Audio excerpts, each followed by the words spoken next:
আজকে একটা জায়গায় যাওয়ার জন্য বাসা থেকে বের হয়েছি। কোথায় যাব, কেন যাব, প্রশ্ন কিন্তু এইটা।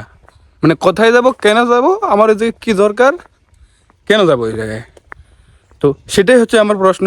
কেন যাব, হ্যাঁ কেন যাব, সেটা আমি ওই জায়গায় যাওয়ার পরেই বলবো যে আমি কেন গেলাম বা আমি কেন যাচ্ছি। রাস্তায় অনেকক্ষণ ওয়েট করার পর একটা ভ্যান পাইলাম, তো ভ্যানে উঠে গেলাম আমার সেই যাত্রার উদ্দেশ্যে। আমি যে উদ্দেশ্যে বাড়ি থেকে বের হয়েছি, ভ্যান অটোতে চড়ানামা করতে করতেই আমি আমার সেই গন্তব্যস্থানে পৌঁছে গেলাম। পৌঁছেই ভাইয়ের সাথে দেখা, যে ভাইয়ের কথাতে আমি এই জায়গায় আসছি। হ্যাঁ, অবশেষে আমি পৌঁছেই গেলাম TMMS nursing institute, Karimpur, Birganj, Dinajpur. মানে ঝাড়বাড়ি টু বীরগঞ্জ রোড, সেই রোডের মাঝখানে করিমপুর এলাকায় এই TMMS নার্সিং ইনস্টিটিউট এবং কি হাসপাতালটার অবস্থান।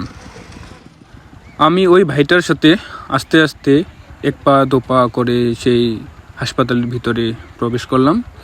আমি যেই উদ্দেশ্যে আসি সেই উদ্দেশ্যটা একটু পরে আমি বলতেছি, বা আপনারা দেখতে পাবেন আমি কেন আসছি এই জায়গায় আজকে। আমি সেই কেবিনে পৌঁছে গেলাম, যেই কেবিনে ব্লাড টেস্ট করা হয়। 109 নম্বর কেবিনে আমি আমার ব্লাড দিলাম। আমার এই ব্লাড দেওয়া দেখে অনেকে হয়তো অনেক খারাপ মন্তব্য করতে পারে, হ্যাঁ করতেই পারে, স্বাভাবিক। কিন্তু আমার এই ব্লাড দেওয়ার উদ্দেশ্য শুধু এই পোস্ট করা, মানে এই ভিডিও পোস্ট করা না। আমার এই ব্লাড দেওয়ার মূল উদ্দেশ্য হচ্ছে যে আমি যে ব্লাডটা ডোনেট করলাম, যেন আমার দেখা দেখি যেন আরও মানে যে কয়েকজন আমার ভিডিওটা দেখবে তারাও যেন ব্লাড দেওয়ার জন্য উৎসাহিত হয়। কারণ আমাদের শরীরে প্রতি 3 মাস পর পর কিন্তু আমাদের শরীরের ব্লাড কিন্তু নষ্ট হয়ে যায়। তো সেই ব্লাডটা যদি আমি অন্য মানুষকে দেই, সেই মানুষটা যদি উপকারিত হয়, সেই মানুষের যদি উপকার হয়, তাহলে আমার দিতে সমস্যা কী? তো সেজন্যই আমি ব্লাডটা দিলাম। তো আমার এই ভিডিও দেখে কোনো খারাপ মন্তব্য করার কিছু নেই। অনেকে হয়তো খারাপ মন্তব্য করতেও পারে, স্বাভাবিক, আমি সেটা নিয়ে ভাবি না। আমার এই ভিডিও দেখে যেন সবাই যেন উৎসাহ পায় এবং যেন উৎসাহিত হয়।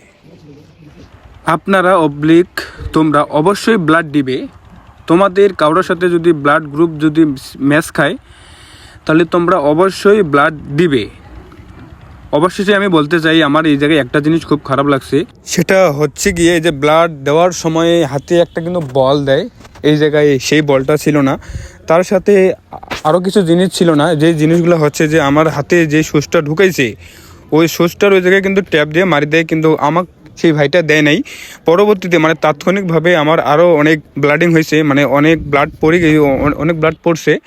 তো কিছু করার নেই, আমার এই সেই রক্তের ব্যাগ যেটা আমার শরীর থেকে বের করা হইলো। তো আমি বর্তমান মানে এই চাচার সমস্যা, মানে যে চাচাকে আমি ব্লাডটা দেবো, তো এই চাচার জন্য সবাই একটু দোয়া করবেন, চাচা যেন তাড়াতাড়ি সুস্থ হয়। তো বন্ধুরা, ধন্যবাদ।